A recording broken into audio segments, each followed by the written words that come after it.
முருகன் என்கிட்ட பேசுறாரு. முருகன் என்கிட்ட சில விஷயங்கள சொல்றாரு மக்களுக்கு அப்படின்னு சில நபர்கள் பேசுறாங்க இல்லையா? அத ஒரு பக்கம் வைப்போம். என்ன அப்படின்னா, முருகன் பேசுவாரா? கேள்வி அங்க தான். கடவுள் வந்து முருகன் வந்து நம்மட்ட பேசுவாரா? அப்படின்னு கேட்டா, அவங்கவங்களுடைய உள் உணர்வின் மூலமாக முருகன் கண்டிப்பா பேசுவார். திருப்புகழ்ல இருந்து எல்லாத்துக்குமே அதுக்கான விளக்கம் இருக்கு. நான் இன்னைக்கு முருகா அப்படின்னு மனசார நினைக்கிறேன் அப்படின்னு சொன்னா, எனக்கான விஷயமா முருகன் பேச தான் செய்வார். எல்லா அடியார்களும் இத வந்து கண்கூடா உணரலாம். ஒரு ரொம்ப இக்கட்டான சூழல்ல இருக்கிறோம். என்னடா முருகா அப்படின்னு யோசிச்சோம்னா, கண்டிப்பா அந்த பக்கம் ஒரு வேல் சிம்பல் போகும். கார்ல வந்து வேல் போகும். போறப்ப கீழயே யாம் இருக்க பயமேன்ற வார்த்தை வரலாம். இந்த மாதிரியான நிறைய விஷயங்கள நிறைய அடியார்கள் சொல்லி நானும் கேள்விப்பட்டிருக்கிறேன். என் வாழ்க்கையிலயும் நிறைய விஷயங்கள் நடந்திருக்கு. அப்படி பார்க்கிறப்ப இன்னைக்கு முருகன் என்கிட்ட சொல்லி இத சொல்றாரு அப்படின்னு ஒரு சில பேர் பேசுறாங்க இல்லையா? இந்த விஷயம் பார்க்கிறப்ப பொதுவாவே பக்தி என்பது அப்படின்றது ஒரு அக உணர்வு தான்.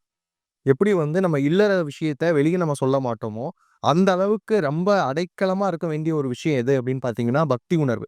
எனக்கும் முருகனுக்குமான அந்த உறவு அப்படிங்கிறது, எந்த கடவுள்னாலும் வையுங்களேன், அந்த தெய்வத்திற்கும் நமக்குமான உணர்வு அப்படிங்கிறது உள்ளீடாக இருக்கணும்.